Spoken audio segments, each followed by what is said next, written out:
Multan test England Pakistan को शिकस्त देगा या नहीं, अब फैसला होने जा रहा है रिव्यू पर। आपको बता दें कि इस वक्त रिव्यू लिया गया है और मुल्तान टेस्ट के हवाले से अपडेट कर दें, इंग्लैंड ने पाकिस्तान को शिकस्त दे दी है। मोहम्मद अली क्रीज पर मौजूद थे, रिव्यू लिया गया था लेकिन वो रिव्यू उनके खिलाफ आया है और अब खबर यह है कि इंग्लैंड ने पाकिस्तान को शिकस्त दे दी है। तो इस तरह से इंग्लिश टीम को 3 मैचेस की सीरीज में 2-0 की फैसला कुन बढ़तरी हासिल हो गई है। अपने नाजरीन को हम याद दिला दें कि पाकिस्तान की बॉलिंग लाइन बड़ी जबरदस्त रही थी, लेकिन उसके बाद हमने देखा कि जो बैटर्स है पाकिस्तान की जानिब से वो लड़खड़ाते हुए नजर आए। आज के मैच के अगर हवाले से हम बात करें तो आज भी यही सिलसिला लगा रहा कैचेस का, बोल्ड का, और ऐसे में अब हम ये देख रहे हैं कि इंग्लिश टीम को 3 मैचेस की सीरीज में 2-0 की फैसला कुन बढ़तरी हासिल हो गई है। इंग्लैंड ने सनसनीखेज मुकाबले में पाकिस्तान को 26 रन से हरा दिया है, 26 रन की दूरी पर था और ऐसे में अब हम ये देख रहे हैं कि इंग्लैंड ने पाकिस्तान को शिकस्त दे दी है। 26 रन से ये शिकस्त हुई है। पाकिस्तान टीम दूसरी इनिंग्स में 328 रन बनाकर आउट हो गई है। मुल्तान में भी बैटर्स ने कौमी बॉलर्स की मेहनत पर पानी फेर दिया है। इससे कबल अगर बात करें तो भी हमने यही देखा था कि बॉलर्स की जानिब से जान लगाई गई थी, बड़ी जबरदस्त बॉलिंग की गई थी, अच्छी कारकर्दगी का मुजाहरा किया गया, लेकिन उधर भी बैटर्स ने बॉलर्स की जो बॉलिंग थी उस पर पानी फेरा। और अब यहाँ मुल्तान टेस्ट के हवाले से भी अगर हम देखें तो बैटर्स ने कौमी बॉलर्स की मेहनत पर पानी फेर दिया है। 22 साल के बाद इंग्लिश टीम पाकिस्तान में टेस्ट सीरीज जीत गई है।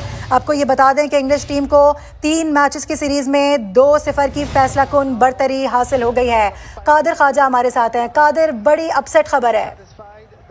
देखिए, पहले रावलपिंडी टेस्ट में और उसके बाद मुल्तान टेस्ट में पाकिस्तान को शिकस्त का सामना करना पड़ा और ये बड़ी अफसोसनाक बात है पाकिस्तान के लिए कि पाकिस्तान जो टेस्ट चैंपियनशिप के फाइनल के लिए उम्मीद थी पहुंचने तक रसाई हासिल करेगा, वो अब दम तोड़ चुकी है। और इंग्लैंड ने होम सीरीज में आखिरी मरतबा जो है वो 2000 में पाकिस्तान को 1-0 से शिकस्त दी थी। अब 2022 में पाकिस्तान को होम सीरीज में आकर जो है वो शिकस्त दी है, जबकि इंग्लैंड ने पाकिस्तान को लास्ट टाइम जो टेस्ट मैच में शिकस्त दी थी 2020 था। और इसी के साथ साथ पाकिस्तान जो सऊद शकील है वो सिर्फ टॉप स्कोर रहे हैं दूसरी इनिंग में, और मुल्तान टेस्ट है वो पाकिस्तान 27 रन से हार चुका है। पाकिस्तान सीरीज भी हार चुका है। आखिरी टेस्ट जो है वो कराची में होगा, लेकिन जो है उसका पाकिस्तान अगर ड्रॉ करता है या जीतता है तो उसका टेस्ट चैंपियनशिप के फाइनल तक पहुंचने के लिए कोई असर और सूख नहीं होगा। जबकि पाकिस्तान जो है उसने सऊद शकील और मोहम्मद नवाज जो है उन्होंने बड़ी अच्छी उम्दा पार्टनरशिप का मुजाहरा किया था। हमारे साथ ही मौजूद रहेगा स्पोर्ट्स एनालिस्ट और हमारी एंकर पर्सन प्रोग्राम की सवेरा पाशाह भी हमारे साथ मौजूद हैं। सवेरा, ये क्या हो गया है, किस तरह का गेम खेला गया है? बॉलर्स की जानिब से तो पूरी कोशिश की गई कि किसी तरह से हम जीत के करीब आए, लेकिन बैटर्स हमेशा की तरह इस बार भी हमें कुछ नाकाम नजर आए। मारूफ फिर से एक दफा डिसअपॉइंटिंग परफॉर्मेंस है। मतलब देखने को लग रहा था कि it would be an easy task, हो जाएगा। आज के दिन में 157 रन रह गए थे, विकेटें हाथ में थी, मगर वही हुआ। एक दफा जो गेट ओपन होते हैं हमारी विकेट निकलने के, एक विकेट गिरती है और उसके बाद जो लाइन लगती है उसका यही होता है। जहां सऊद शकील आउट हुए थे वहां ऐसा लगा था कि उम्मीदें बिल्कुल मध्यम हो गई थी, मगर फिर थोड़ी सी देर और अबरार ने जो है 2-4 चौके मारे, वो उससे लगा अच्छा चलो ठीक है फिर ये कुछ करने की कोशिश करें, मगर नहीं। रिलायबिलिटी की मैं बात करूं तो नहीं हमारे बैटर्स कि हम उन पे रिलाई कर सकें और हम जो है वो ये सोच सकें कि नहीं जी ये कुछ कर सकेंगे। आपके पास 30 रन भी बाकी होते हैं तो आप कंफर्म नहीं हो सकते कि नहीं जी पाकिस्तान यहाँ से जीतेगा कि नहीं जीतेगा। अभी आई रिमेम्बर वॉचिंग इट और कोई तकरीबन 40-45 रन थे, तो मैं यही बात कर रही थी कि अभी भी नहीं, लेट्स जस्ट नॉट से कि हम जीत गए बिकॉज अभी भी टाइम है। यही है ना, ये रिलायबिलिटी फैक्टर तो है ही नहीं टीम में। बिल्कुल। अच्छा सवेरा, जिस तरह से हम देख रहे हैं कि पार्टनरशिप अच्छी खासी जा रही होती है, एक प्लेयर अगर उसमें से आउट हो जाए और अगला प्लेयर आए तो पिछला दूसरे के साथ क्यों कॉम्बिनेशन नहीं बना पाता, क्यों बहुत देर तक क्रीज पे नहीं खड़े रह पाते? पॉइंट वही है कि एक कंसिस्टेंटली एक प्लेयर खेल रहा होता है तो जब जैसे अगला आता है उसको टाइम लगता है। बट मैं सारे मार्क्स इस वक्त यहाँ पे दूंगी बेन स्टोक्स की कैप्टनसी को। जिस तरह बेन स्टोक्स ने कैप्टनसी की है और जिस तरह उनके बॉलर्स ने रिस्पॉन्ड किया है, मतलब ऑनेस्टली स्पीकिंग, मैं पिंडी टेस्ट की बात करूं, अब मैं मुल्तान टेस्ट की बात करूं, ऐसा लगता है कि हम इंग्लैंड खेलने गए हैं, इंग्लैंड हमारी कंडीशंस में खेलने नहीं आई हुई, हम होम एडवांटेज उठाते हुए नहीं दिख रहे, हम उस होम पे अपनी डोमिनेंस शो करते हुए नहीं दिख रहे। मतलब मैं टीम बांग्लादेश के बारे में बात करती हूँ, वो अपने घर पे जो है वो डोमिनेंस शो करती है। मगर पाकिस्तान जो है उसको शायद इतने साल पाकिस्तान में क्रिकेट नहीं, और ऐसा लगता है भूल गए हैं ये पाकिस्तान में क्रिकेट खेल। बिल्कुल ऐसा ही है। अच्छा सवेरा, ये मुल्तान की पिच के हवाले से बात की जा रही थी क्यूरेटर्स की जानिब से भी, और हमारे प्लेयर्स भी ये कह रहे थे कि पिच अच्छी है, ड्राई है, बॉलिंग भी अच्छी होगी और इसमें शॉट्स भी अच्छे लगेंगे, लेकिन उसके बावजूद हमने देखा कि बॉलर्स की जानिब से तो कारकर्दगी दिखाई गई, लेकिन बैटर्स ने हमेशा की तरह नाकाम एक मेहनत की या कोशिश की जिसको आप कह लें, और हमेशा की तरह हमें भी मायूस किया। देखिए बोलर्स के लिए बहुत कुछ था इस विकेट में। सबसे इम्पोर्टेंट ये था कि कुछ ड्राई पैसेज ऐसे थे जिनसे एडवांटेज उठाया जा सकता था। पॉइंट ये था कि उन ड्राई पैसेज पे हिट करें बॉल को तो उससे एडवांटेज उठाया जाए। बैटर्स के लिए जो सेंसिबली खेल रहे थे बैटर्स, उनके लिए बहुत कुछ था इस विकेट में।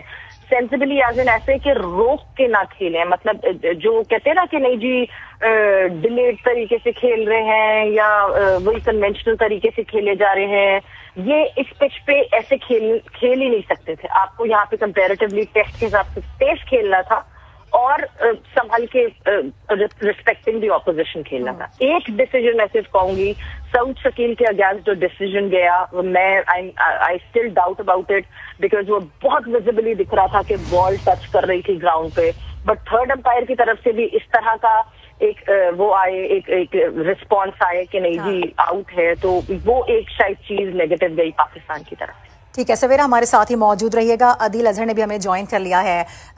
अदील भाई, आपको क्या लग रहा है, नाकामी की वजह क्या है? देखिए, नाकामी की कोई एक वजह अगर समझ में आए तो वाकई ये तो बड़ी एक अचीवमेंट होगी, लेकिन देखिए दिस इज कहते ना एक स्लो डेथ ये पाकिस्तान की रही है। मैं टेस्ट क्रिकेट की बात नहीं कर रहा, मैं सीरीज के हवाले से बात कर रहा हूँ। बहुत सारी चीजों में सिलेक्शन से लेकर बहुत सारे नी जर्क रिएक्शंस के हवाले से आपको अंदाजा मैच देखकर यही हो रहा होगा कि देयर वर इश्यूज जिसपे जाहिर है हमें बड़ी मेहनत करनी है। देखिए पाकिस्तान की सबसे पहले तो हम बॉलिंग की बात कर लेते हैं ना, ये तो अबरार परफॉर्म कर गए तो अल्लाह का शुक्र है कि जी माशाल्लाह 10-4 ले लिया इन्होंने, बट रिमेंबर वो डेब्यूटेंट थे, उनकी परफॉर्मेंस का किसी को नहीं पता था। आपकी बॉलिंग जिसमें हम गए थे वो तो अल्लाह का शुक्र है चल गई, अदरवाइज जो सिलेक्शन रही वो आप देख सकते हैं क्या था सिलसिला। दूसरा जो एक बहुत बड़ा मसला है वो ये है कि देखिए आई नो ये बड़ा कंट्रोवर्शियल इशू है, इस पे मैं ये समझता हूँ कि अगर पाकिस्तान में बात की जाए तो ऐसा लगता है जैसे आप कोई बहुत ही गुनाह कबीरा अपना कर रहे हैं, और वो ये है कि हमें बाबर के ऊपर प्रेशर कम करवाना पड़ेगा, उसको रिलीफ देना पड़ेगा, बिकॉज उस पर बहुत प्रेशर आ गया है। हमारे अपने ही ग्राउंड्स में जिस तरह के बाबर के खिलाफ नारे लग रहे हैं वो बहुत हार्ट ब्रेकिंग मामला था हमारे लिए। बाबर से रन उस फ्लुएंसी के साथ नहीं हो रहे जिस तरह वो चंद महीने पहले कर रहा था। बाबर का परफॉर्म करना पाकिस्तान टीम के लिए बहुत इंपॉर्टेंट है। मुझे तो बहुत डर लग रहा है ये सोच के कि अगर खुदा ना खास्ता ये क्लीन स्वीप हो गया पाकिस्तान का, कराची में हम टेस्ट मैच हार गए, ये तो हमारे लिए बहुत एम्बैरेसिंग बात होने वाली है। अच्छा अदील, अगर हम पहले मैचेस की बात करें तो हमारे पास बड़े सारे विनिंग कॉम्बिनेशंस हुआ करते थे। हम देखते थे कि हमें पता होता था कि भाई ये 2 प्लेयर्स खड़े हैं तो अब हम सुकून से मैच देखेंगे और मैच जीतेंगे। अब हम जो देख रहे हैं इस दफा टीम में और अब जो कॉम्बिनेशन है उसमें विनिंग कॉम्बिनेशन कहीं हमें नजर नहीं आता। देखिए, हमें एक विनिंग कॉम्बिनेशन पाकिस्तान का बना हुआ नजर आया था जिसको हम बाबर और रिजवान कह रहे थे। ये दोनों बहुत अच्छी इनिंग्स खेलने के केपेबल हैं, ये दोनों लंबी इनिंग्स खेलने के भी केपेबल हैं। अब रिजवान की परफॉर्मेंस के हवाले से आप बात करें, देखिए ये भी बात आती है रिजवान के ऊपर भी अगर फिंगर पॉइंटिंग की जाए तो ऐसा लगता है जैसे पता नहीं कौन सा बड़ा आप जो है वो आप अपने ऊपर इल्जाम ले रहे हैं या क्या कर रहे हैं। रिजवान को खुद भी सोचना पड़ेगा। सरफराज जैसे प्लेयर्स के हवाले से होते हुए टीम में क्या सिर्फ इसलिए आप देखिए मोहम्मद यूसुफ ने कल बड़ी अजीब सी बात की है, और मैं तो कहता हूँ उनकी इस बात को प्रूव करना चाहिए कि वो कौन सा ऐसा बाउंड्रीज बना दी हैं कि मोहम्मद यूसुफ जो है वो रिजवान की बैटिंग के हवाले से बात को कहते हैं जी मेरे जो है वो इसके बाहर है, मेरे स्कोप के बाहर है, मेरे दायरा इख्तियार के बाहर है। ये बात तो मुझे समझ में नहीं आई। तो देखिए जो कॉम्बिनेशन की आपने बात की कि रिजवान का और बाबर का चलना पाकिस्तान के लिए बहुत इंपॉर्टेंट है। रिजवान 5-6 स्टेप्स हो गए मेरे ख्याल से रन नहीं कर पा रहे हैं। बाबर का भी अनफॉर्चुनेटली ये मैच अच्छा नहीं गया। इन दोनों का चलना बहुत इंपॉर्टेंट है। अदरवाइज देखिए हमारे पास बहुत प्लेयर और बच्चे हैं। आप देखिए कायदे आजम ट्रॉफी से 2 परफॉर्मर आपने उठाए, दोनों ने इस टेस्ट में परफॉर्म किया। और भी लड़के हमें देखना पड़ेगा, तैयार करने पड़ेंगे, वरना ये 2 अगर रन नहीं करेंगे तो फिर तो हमें we need to look beyond them. I mean कोई इंडिस्पेंसिबल थोड़ी होता कि जिसको टीम से निकाला नहीं जा सकता। अच्छा अदील, अब चूंकि ये मैच सीरीज तो हम हार चुके हैं, अब आखिरी एक मैच है जो कि कराची में होना है, आखिरी टेस्ट, उसको किस तरह से आप देख रहे हैं? शायकीन की जानिब से क्या लग रहा है आपको? कुछ अब वहां पर आपको लग रहा है कि कुछ इंटरेस्ट डेवलप होगा? या मेरा नहीं ख्याल, क्योंकि हम सीरीज तो हार चुके हैं। देखिए सीरीज हार गए, जाहिर है बहुत डिसअपॉइंटिंग। मैं इवन तो मैं इस रोड पर हूँ, लेकिन मैच मुझको इस लेके जा रहा था कि कराची टेस्ट खेज हो जाएगा अगर पूरा विक्ट्री। और जब तक सऊद खेल रहा था और सऊद के साथ जब तक आखिर में भी आपको लग रहा था, एंड में नवाज जब खेल रहे थे छठी विकेट की इस पार्टनरशिप में, लग रहा था कि हम ये मैच बचा लेंगे। लेकिन अब तो देखिए इंटरेस्ट डेफिनेटली नीचे चला जाएगा, लोग मैच देखने आएंगे। कराची का स्टेडियम पाकिस्तान का सबसे बड़ा स्टेडियम है, इसको भरना लिमिटेड ओवर्स में अक्सर मुश्किल हो जाता है।